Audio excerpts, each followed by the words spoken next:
La Ville Rose pense ses plaies, appelle au rassemblement républicain. Témoignage d'un ex-membre du GIGN. La boutique bio du domaine de Candy menacée d'expulsion. 4000 personnes se sont rassemblées au Capitole à midi pour rendre hommage aux victimes du tueur Mohamed Merah.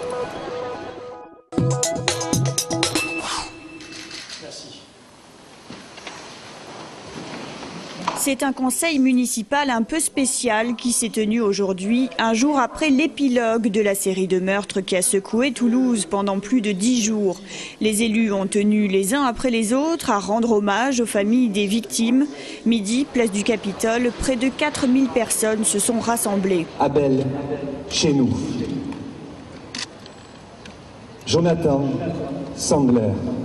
Il y a une image qui m'a beaucoup touchée aussi, c'est quand j'ai vu le recteur de la mosquée de Paris et le président du CRIF être ensemble, se donner l'accolade, et que c'est bon de rappeler qu'en France, c'est bien de se serrer les coudes et de pas s'opposer. On essaie de rétablir le respect des uns des autres, pas de haine, et puis participer aussi au chagrin des autres de façon discrète. Alors que sur le plan national, la campagne présidentielle s'est à peine mise sur pause lors de ces événements, à Toulouse, il semblerait que l'unité l'emporte. Les 4 jours ont montré que tout le monde était digne, républicain, avait su dépasser. En ce qui me concerne, il me tarde évidemment qu'il y ait un débat politique sur le fond parce qu'il y a un engagement, il y a un événement qui est la présidentielle. Mais en ce qui me concerne, que ce qui s'est passé à Toulouse ne soit absolument pas objet de polémique et objet de récupération et d'instrumentalisation. Je ne veux pas rentrer là-dedans, c'est trop grave. Par contre, le moment venu, il y aura des questions cette fois-ci pas politiciennes mais de fond qui, me semble-t-il, devront être traitées à la lumière de ce que ce drame a révélé. Cette idéologie, elle met dans la tête des gens qu'il faut tuer des juifs, qu'il faut tuer des infidèles, qu'il faut tuer des renégats, c'est-à-dire des musulmans qui ne sont pas assez salafistes ou assez ce qu'ils veulent, en tout cas, et que c'est eux qu'on tue.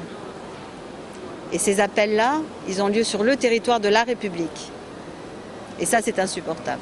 Du côté de la Côte-Pavée, une centaine d'habitants ont pu regagner leur logement où l'eau et l'électricité ont été rétablies. Pour le gaz, il faut attendre l'inspection de GRDF. Le niveau écarlate du plan Vigipirate est quant à lui maintenu à Toulouse pour l'instant.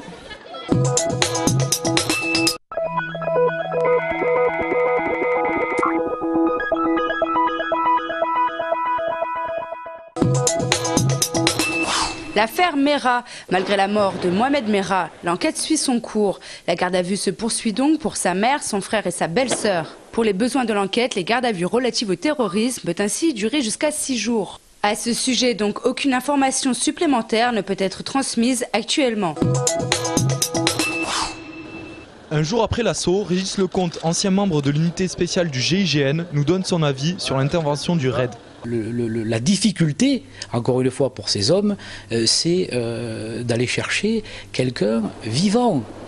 Il est très difficile. C'est pas une opération d'interpellation classique. Oui, les gaz, on peut les utiliser à certains moments, mais était-il judicieux à ce moment-là, quand on a les fenêtres ouvertes et qu'on a claqué les ouvertures, d'appliquer le gaz lacrymogène? Et encore, ce gaz peut se retourner contre vous. Les uns sont des super policiers, les autres des super gendarmes. On les compare souvent, quitte à réveiller parfois une guerre des polices que les uns comme les autres jugent dépassée. Toulouse, notre ville, a été traumatisée. On a réussi à réduire cet individu. Je crois que c'était le but. Bien sûr qu'il fallait l'avoir vivant. Encore une fois, je l'ai dit tout à l'heure, c'est pas simple de sortir quelqu'un de vivant, c'est pas facile.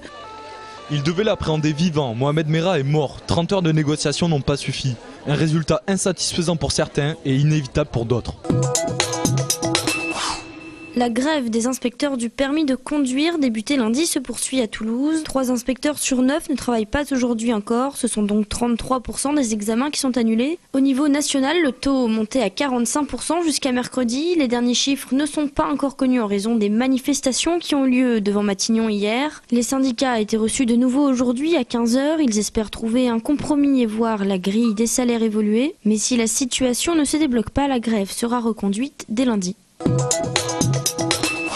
Dès le mois de mai et durant une année, les cyclistes pourront emprunter le tram avec leur monture. C'est suite aux nombreuses demandes d'associations et d'usagers que Tisséo a accepté de tester l'autorisation du vélo dans le tramway. Les cyclistes devront cependant respecter certaines horaires, à savoir les périodes d'heures creuses entre 9h et 16h puis après 19h pour éviter les moments d'affluence. Enfin, le vélo ne sera toléré qu'à l'extrémité arrière de la rame pour éviter de gêner les autres usagers.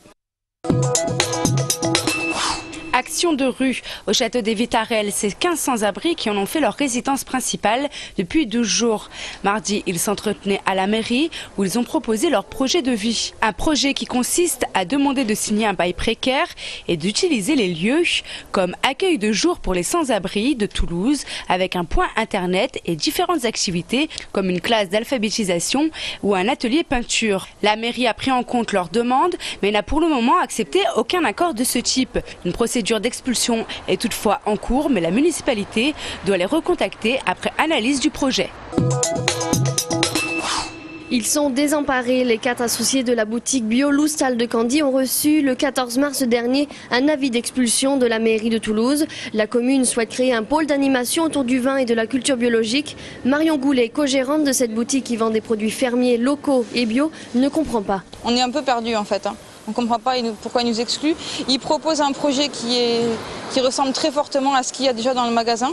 Donc pourquoi nous exclure pour mettre un projet qui est identique? Pourquoi ne pas proposer un partenariat ou je ne sais pas. Aucune négociation proposée, on n'a pas d'interlocuteur pour pouvoir en discuter. Donc pour le moment on a cet avis, point barre. Il n'y a pas d'indemnité pour l'expulsion, il n'y a pas de relocalisation de prévu, ils ne nous prêtent pas de locaux, ils ne nous louent pas un autre local. Ils nous mettent dehors le commerce, les producteurs et pas de solution de rechange. Installés ici depuis 2000, 130 producteurs sont concernés directement par ce magasin, dont 80 en Haute-Garonne. Ce matin, ils ont fait partir un courrier adressé au maire de Toulouse et une pétition a été mise en place en boutique et sur la toile. Mais j'ai signé la pétition parce que je trouvais quand même, je trouve ça fort étonnant. Je suis client depuis pratiquement 2002 et je trouve ça décevant. Lundi et mardi, des réunions sont prévues avec la Chambre d'agriculture et la régie municipale. La mairie de Toulouse, elle, ne communique aucune information pour le moment. 7 ans après, la vérité n'est toujours pas éclaircie concernant la mort de Gilles Dude, un jeune mécanicien de 33 ans mort écrasé par le train d'atterrissage d'un Airbus A300. Du point de vue du droit d'accès à la justice de chacun et du droit d'accès à la justice des victimes, je considère aujourd'hui qu'on est dans un délai déraisonnable de procédure.